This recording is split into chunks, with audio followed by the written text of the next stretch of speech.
Ezekiel, can you from the top make it drop? Can you please go No from the problem. top? Okay, thank you. So like I said, I am Ezekiel Torres. I'm a member of BLARG, which is the Brookhaven Landfill Action Remediation Group.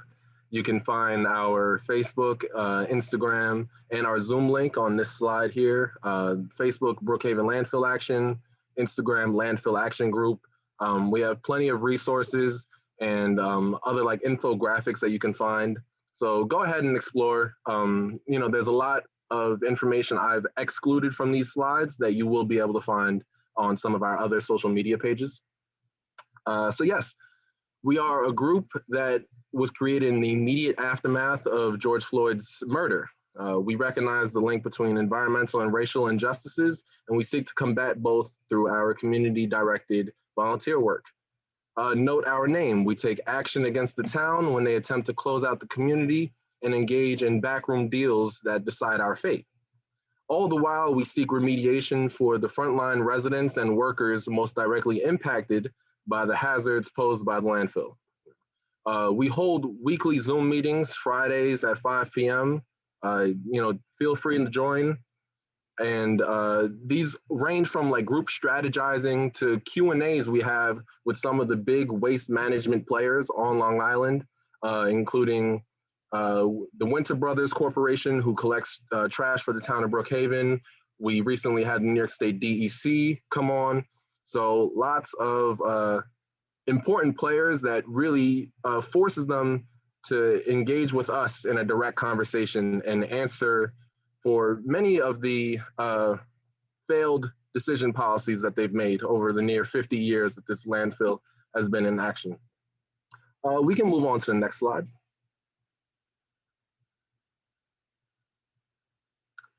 So yes, a brief history of our landfill. It began operating in 1974 and initially accepted household waste, which is solid municipal waste. So you throw your garbage out, you put it in your trash can and you bring that to the end of the curb. The town collects that, and from 1974 up until 1990, that was being dumped directly into the landfill.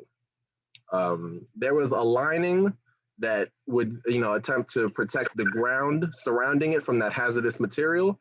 However, it was found that there was a leachate plume in which contaminants from the landfill were contaminating the aquifers on Long Island. The aquifers being where the vast majority gets their public water from. So this was obviously of great concern. It is in 1990 that the Long Island landfill law went into place. And from that point on, most other landfills on Long Island began shipping their waste off island in a kind of out of sight, out of mind mentality. The Brookhaven landfill found a loophole. So as you'll see at the bottom of the page, the law gave the island's 13 towns and 2 cities until December 1990 to come up with other ways of disposing their garbage. So the Brookhaven town decided, instead of shipping their waste off the island, like so many other towns and cities decided to do, they would incinerate it.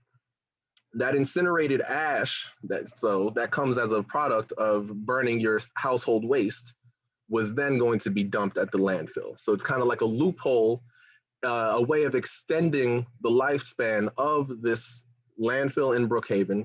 You'll see a brief description of the different cells.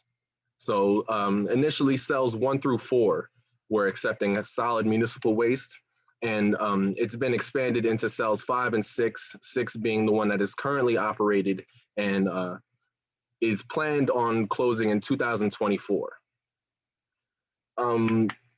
So we can move on to the next slide.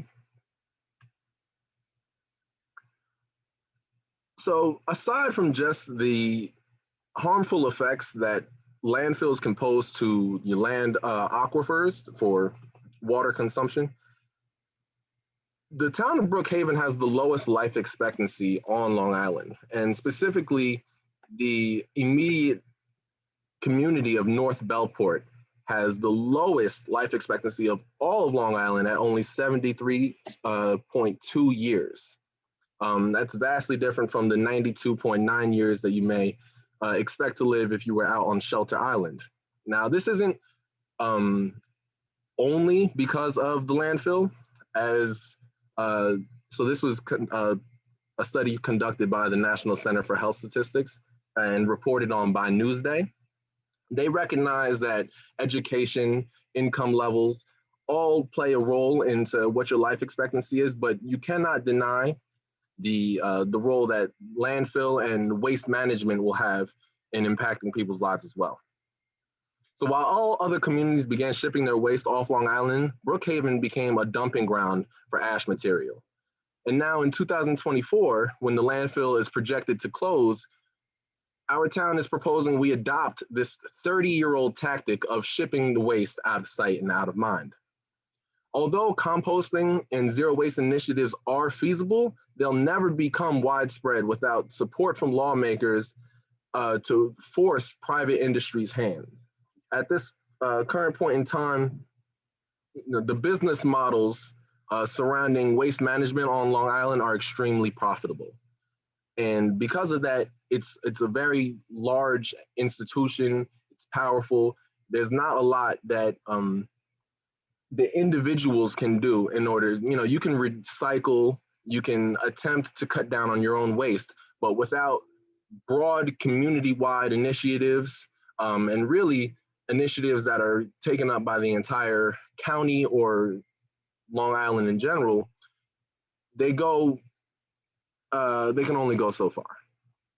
So we are looking to really force the town's hands into adopting some of these more green initiatives.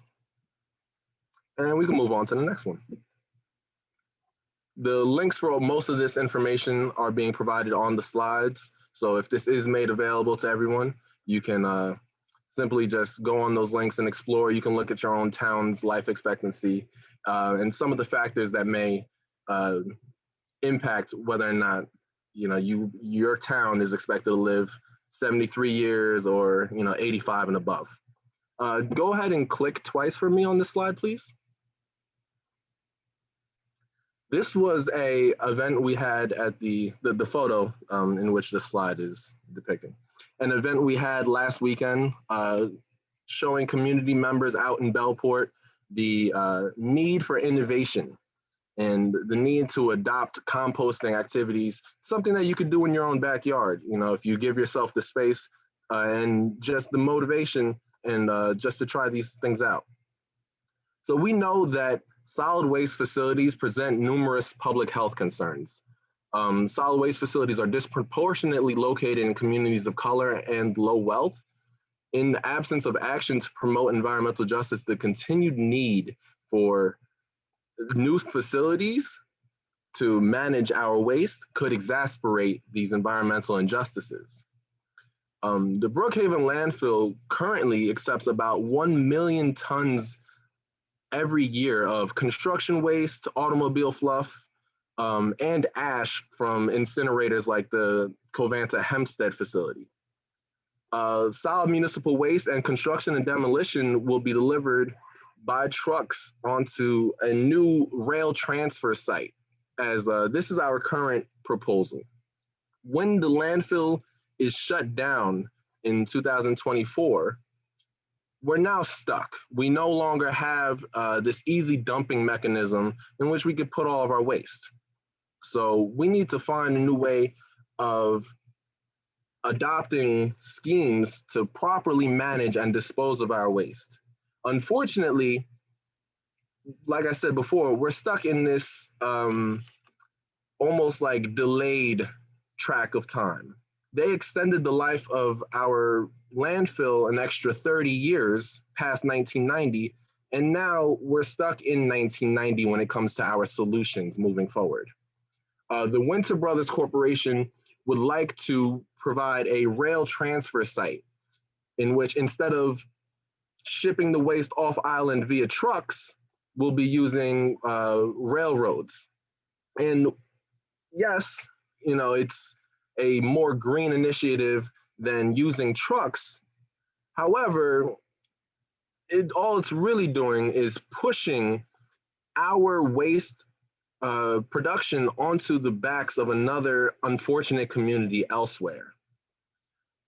Ultimately, this is not what the Brookhaven Landfill Action Remediation Group is fighting for. We're fighting for the immediate closure of the Brookhaven Landfill and the adoption of sustainable options.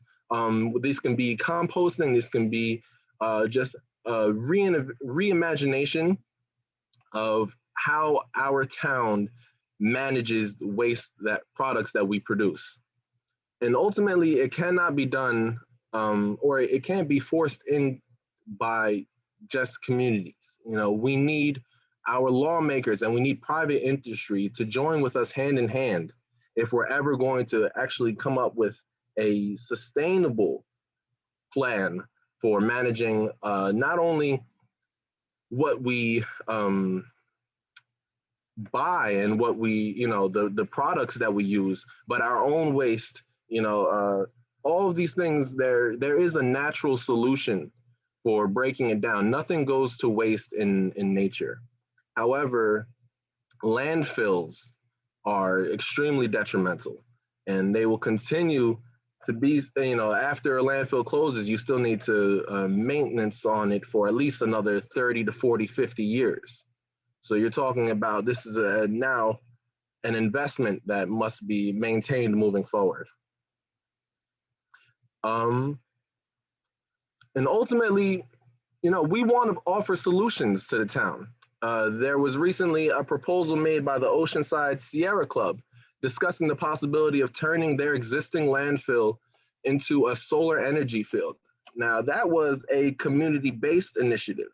That didn't even come from the proposals of town officials or local government. So we would like our town of Brookhaven to start examining options like that. We want to discuss green energy, solar, wind. It doesn't have to just be about waste to energy facilities that incinerate our trash. And you can move forward to the last slide. Oh, it's not the last slide, but we can continue on. So in addition to just damaging, the aquifers, there's the Frank P. Long Intermediate School, which is located less than like 4 miles from the Brookhaven landfill. Since 1998, there have been 35 cases of cancer found among teachers out of a staff of only 105 people. So you have to think that's roughly 1/3 of the staff developing cancer, working at the school located in close proximity to the Brookhaven landfill. We are committed to raising awareness about the current waste management crisis on Long Island in hopes of preparing residents and forcing the town and state officials to recognize the harm being caused by their dated and profit-motivated waste management schemes. More sustainable options have existed for decades. We've known for decades that our current approach is unsustainable, and yet we've allowed our waste crisis to worsen and worsen year after year. Now moving forward, it is valid as residents of the community to fear that new ash recovery efforts proposed by the town or Covanta will put residents and the communities and the environment at large at further risk and possibly exacerbate the environmental injustices already being, forced onto them. This is the same event that I showed on the last slide. It's a composting workshop we held at the Bellport Community Garden last Saturday. As you see, we have lots of our members enjoying, socially distancing, but we had snacks out, the children came and played, and we learned a lot about composting. It's very easy to do. And I believe we have some of that information on our social media pages if you're interested in learning more about it. All it takes is just a little initiative, and it can actually go a long way in propelling some of the work that BLARG is trying to do. And you can move on to the next slide, please.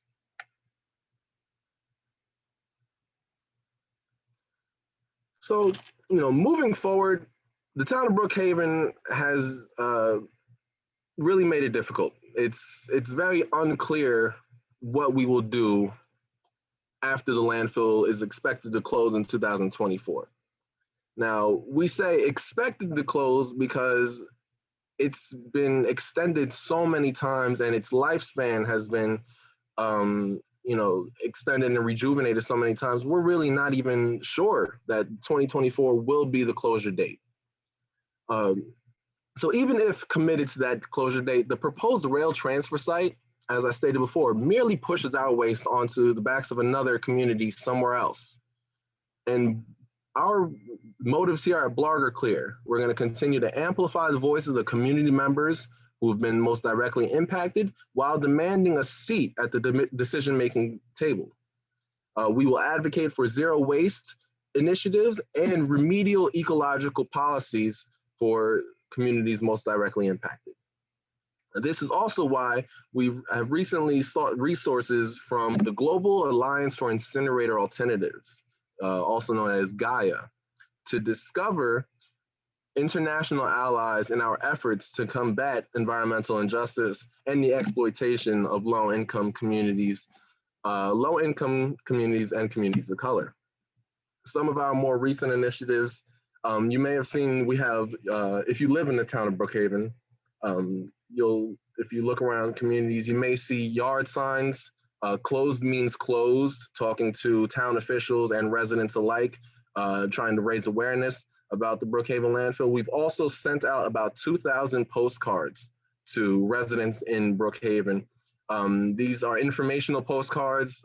You can put them up on your fridge afterwards, and it has resource information for BLARG, as well as, it alerts the residents as to what is going on, the current scheme of, I did see a sign, well, that's great. The current scheme of what's going on here and what we're trying to push for at BLARG. So I really appreciate everyone's attention. I hope that I didn't bore you too much, but this is something that, I am very passionate about. And I know that the community members who have been living with this landfill for 40, 50 years and, have been fighting against this landfill for 40, 50 years are super motivated by it. We've come into, an era where we're finally starting to recognize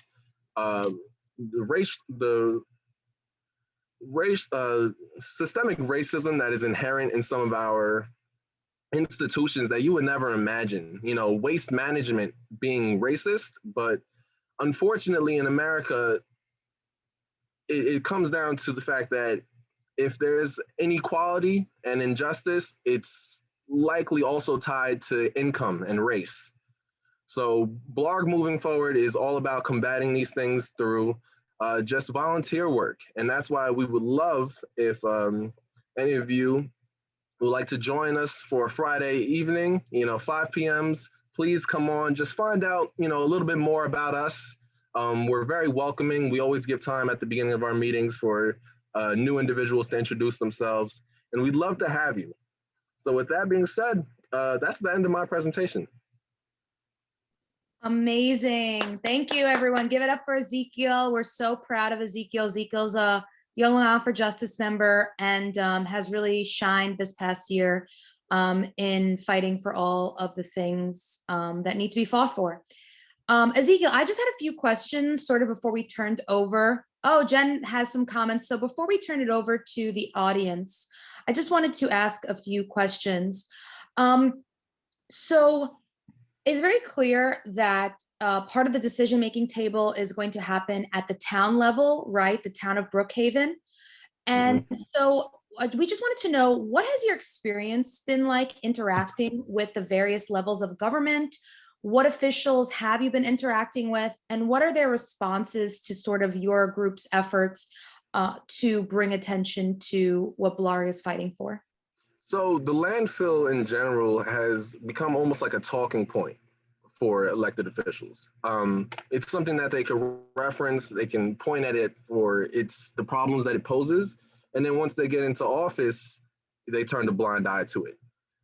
Recently, Town Supervisor Ed Romaine verbally agreed to come on to a BLARG meeting, and we've been doing like a countdown ever since. It's been 20 days since he agreed to join one of our meetings, and has yet to do so. So on the town side of things, we do find a lot of resistance in that they attempt to ignore us. They try to favor other environmental groups. So we've been doing a lot of networking and trying to reach out to others, developing our own, trying to develop our own hands and the strength of our cards before we show them out. In terms of the state, the DEC, they want to approve plans to extend the life of the landfill. The landfill, I believe, generates like close to $50 million in revenue annually. So for the town, this is a very big, piggy bank. They've been trying to extend this for 30 years now successfully, and they're attempting to extend it for as long as they can, hopefully to 2025 or 2026. The biggest thing is we just have to maintain pressure on our officials, telling them that the current status quo is unsustainable, and it will come at the detriment not only of the environment, as we've seen with leachate plume contaminating our aquifers, but also of lifelong residents and the immediate workers and children who are in the vicinity to this landfill. Awesome. Thank you so much. So I think we have a few questions in the chat. I have one more question. I'll save it. I'm trying to read them all, yeah. So our next question is from Jen Levesque. I didn't realize we were gonna do that so soon. Sorry, guys.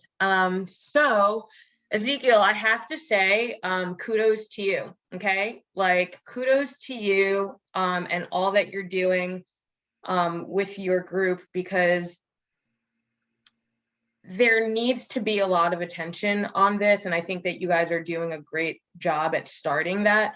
And I also want to say that Long Island, the landfill in Brookhaven is not the only example of environmental racism that we see on Long Island. I personally am from the town of Huntington, and gosh, where do I even start? If anyone's ever heard of the Peter Crippen House, historically, Google it. In Huntington Bay in the 60s, there was a street in Huntington right by the water that had a lot of affluent Black and brown families starting to move in. And essentially the town of Huntington and our elected officials that were there at that time thought it would be a great idea to place a sewer treatment right on that street where our affluent Black and brown Huntington residents were moving in. And so what do you think happened? A lot of those families were displaced. And so if you were to Google the Peter Crippen House, that is the first and last Black owned house in Huntington Bay, which is huge. And so I really just say that to say that unfortunately that story is not as commonly heard, but what you guys are doing with Brookhaven and really amplifying this message is super important. What I do want to ask you is your thoughts on, so Deanna definitely highlighted at the town level, but I think as of recently, we've also seen a lot coming from the county level when it comes to infrastructure and water quality and updated septic systems and all of that. And so I'm just wondering what your thoughts are on Steve Ballone and Laura Curran kind of announcing their dollars that are going to be spent on these things and how that would gel well, or maybe not well, with Brookhaven's landfill. So I'll be frank, I don't know much about Steve Ballone's current plans. Now he's been made very aware of this landfill. There isn't a single official in Suffolk who doesn't know about the Brookhaven landfill, the problems that it poses, as well as the revenue that it brings in. So while, we will explore as BLARG any officials, any stratus or of government that we can to help us combat the landfill. However, because the town has direct ownership of it, it is our most direct means of engaging with the landfill and forcing it to be shut down. So yeah, moving forward, I wish I could answer that, but if possible, I can reach out to you maybe sometime in the next few days and Yeah. some more information about that for you. We do have plenty of educators who are, who take leading positions in BLARG, and they do a lot of our contacting with officials, whether it be on the state or local level. And I'll definitely look for some more resources to Yeah. really get a more sustainable, more succinct answer to that.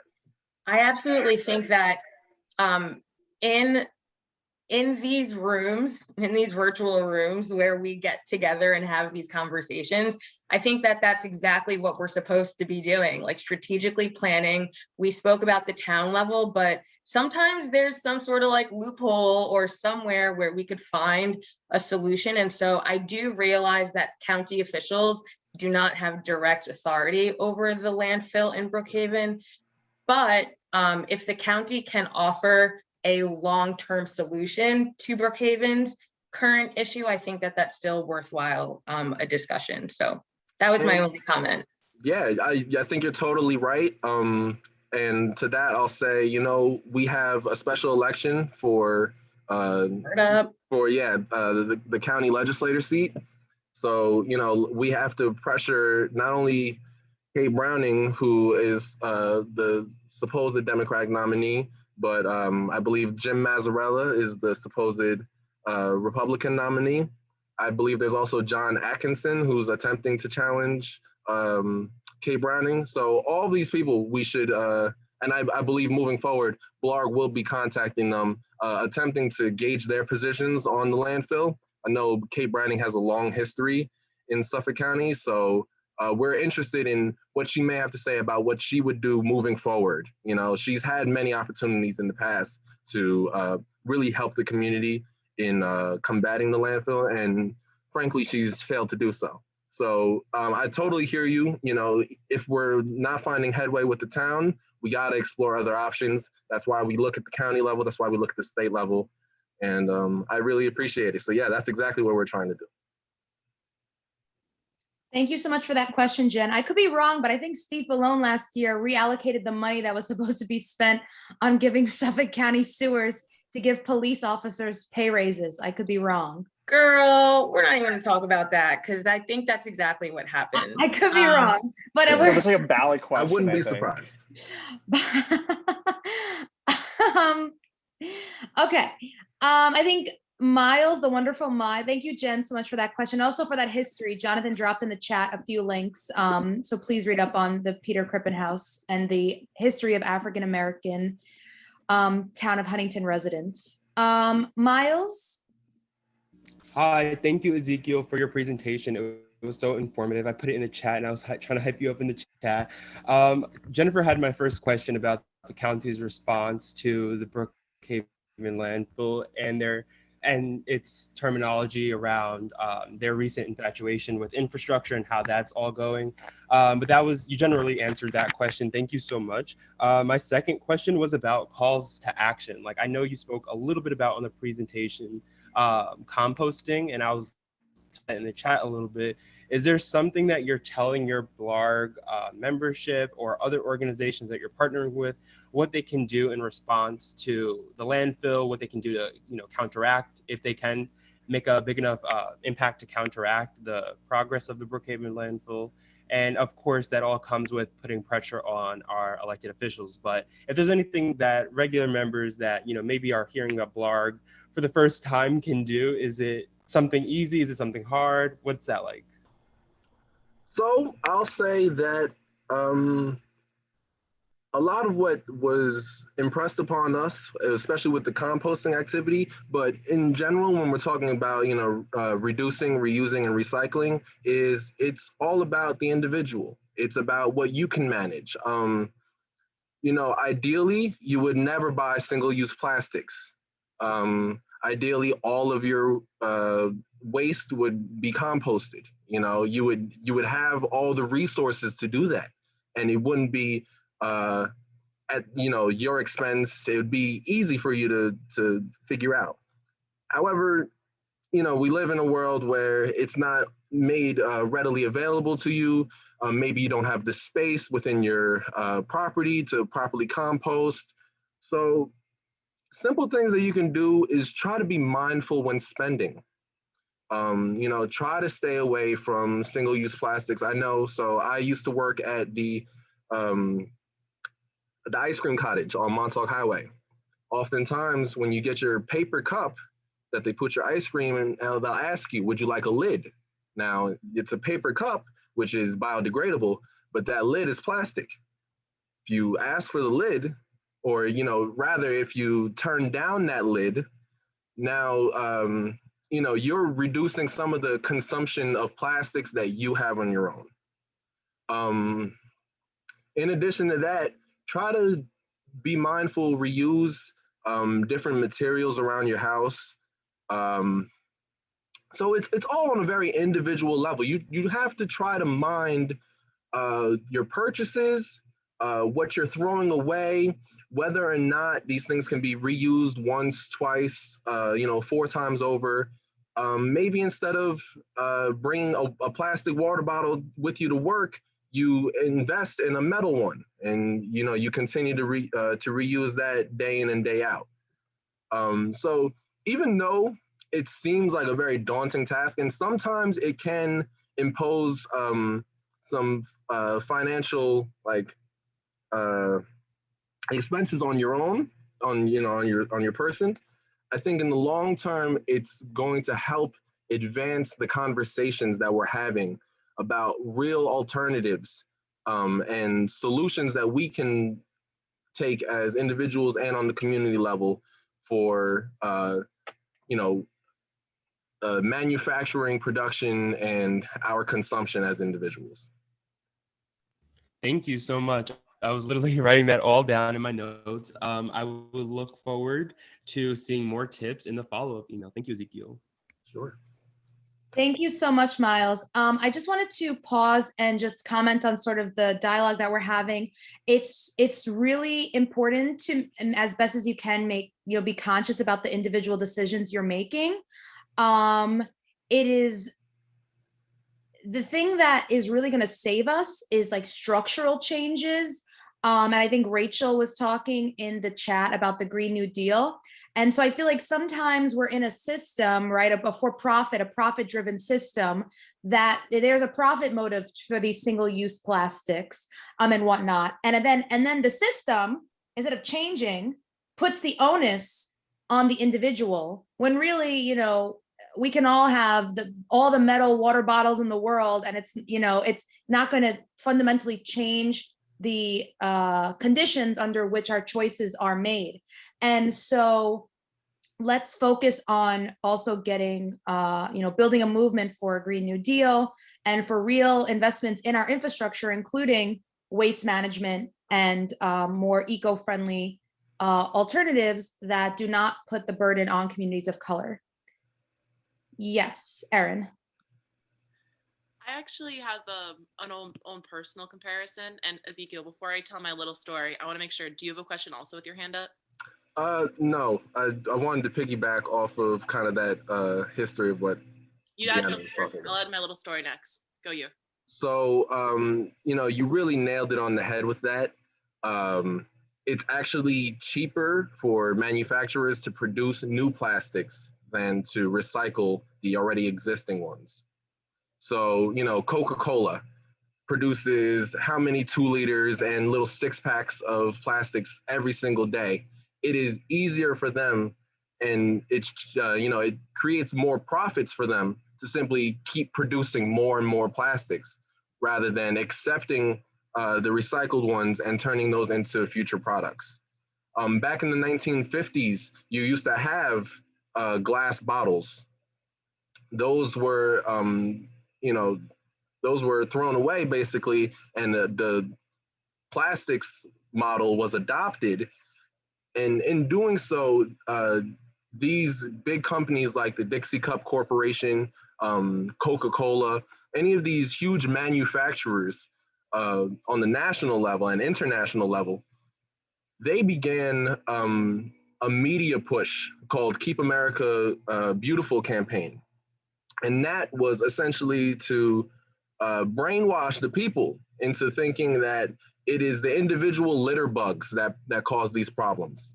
You know, if you see your neighbor throw a plastic bottle into the nearby woods, it is them who is damaging and killing the environment rather than the manufacturers producing those bottles, or the landfills that exist, the incinerators that exist. So you really nailed it on the head.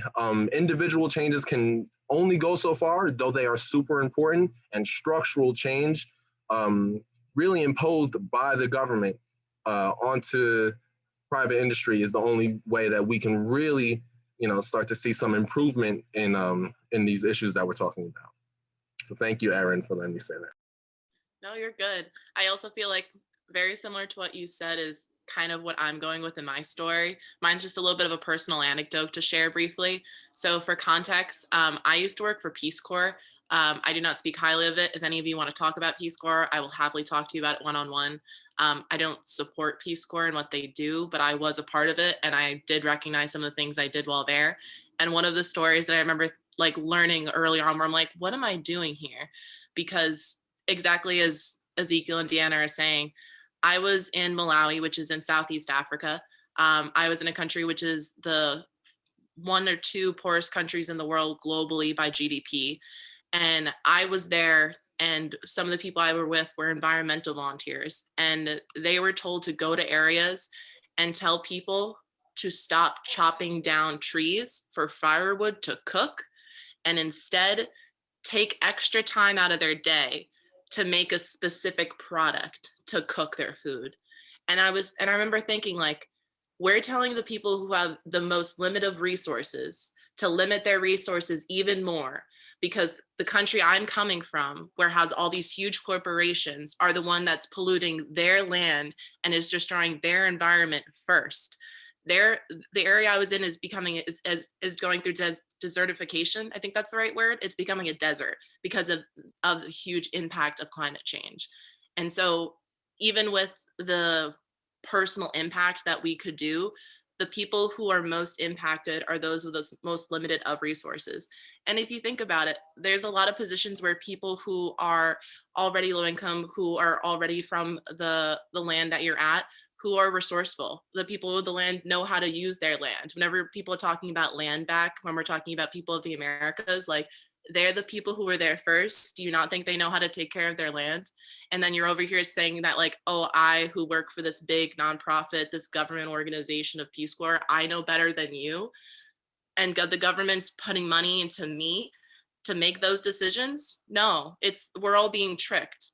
And it's all of this little brainwash that at what point I was able to recognize, and at what point I was able to recognize my own flaws in participating in that, and to what extent I can remediate, I can fix the decision I made. I can never fix the decision I made, but I can be a better person and, speak negatively and speak honestly about my experience and move forward in that.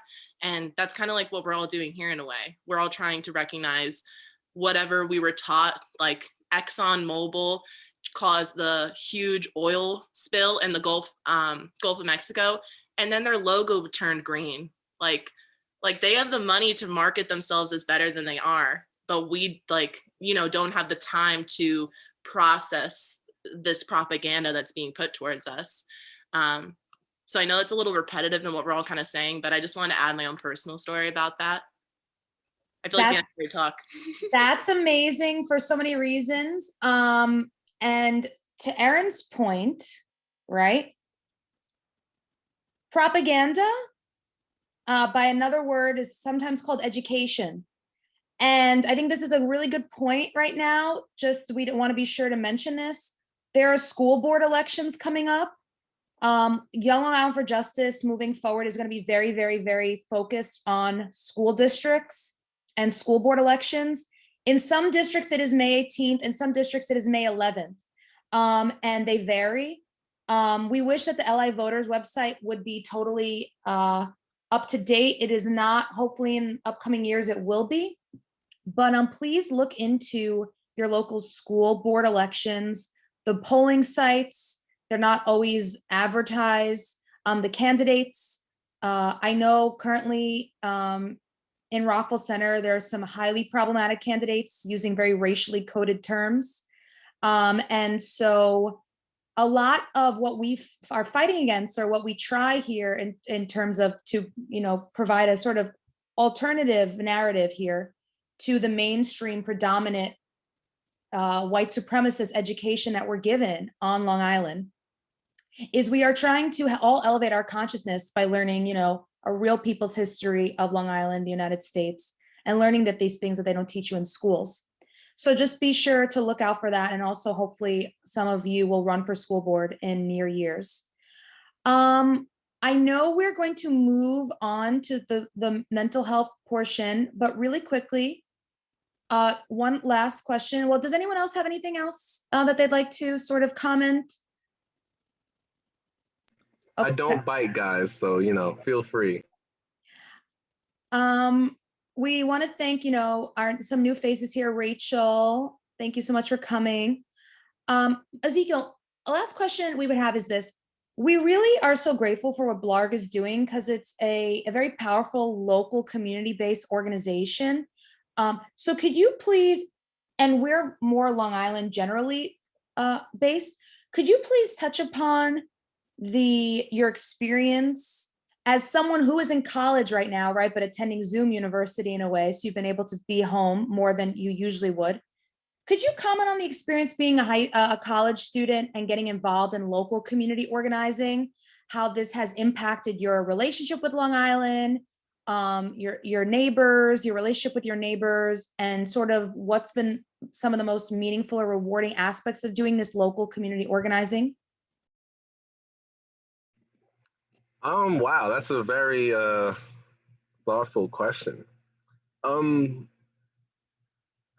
So I was kind of like remarking to my mom, a lot of what my studies revolve around in Binghamton is in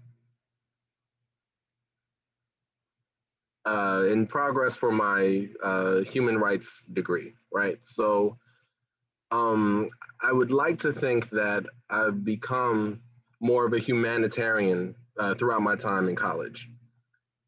When I come home now on Long Island, especially, across these last like 4 years, I'm seeing a very distinctive shift. It's polarizing.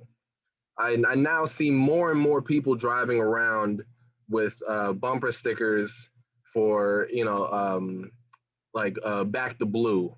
And it just, while I understand supporting law enforcement, and I not law enforcement, but I have family who have served in, Marines and the Army. So I understand wanting to support those that you feel protect you.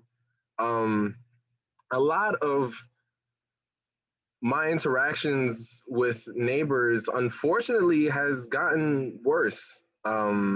They've wanted to push me out. People that used to welcome me over for Sunday dinner I'm no longer invited to their house.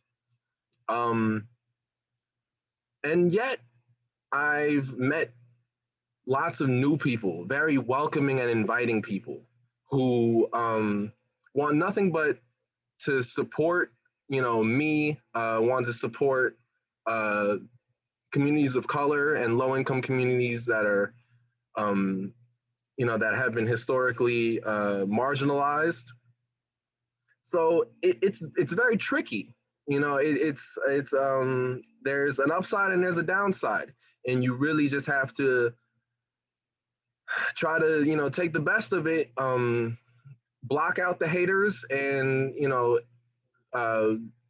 network and really just try to, when others extend support to you, try to extend support back. I hope that's about as good of an answer as I'm going to be able to give you. But it's tricky. That was a good question. Well, we could tell your answer was from the heart, and so any answer from the heart is always the best answer. I would like to echo what you said. I think, as sort of the rise of Trump has sort of exposed some people's values, I would say. A lot of people say, oh, why wouldn't you be friends with someone because their politics? Well, someone's politics is a representation of their values, right? And I think this is something that's important to us. And I'm really sorry that you've had this experience of people no longer welcoming you. I think this is something that, is unfortunate, but perhaps we're for the better to not be exposed to these people. And also, if it weren't for sort of the upsurge of activism, especially youth activism, I don't think a lot of us would know each other. Actually, I don't think I would know any of you. So has been the silver lining, I would say, definitely. And as a young person, I think I can speak to some of my experience really quickly.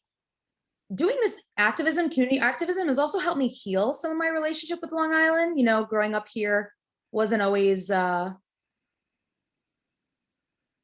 best. And I think meeting other people with like-minded values and beliefs, I think, has helped shift the narrative for what Long Island is or could be for me, and has been tremendously healing and inspirational.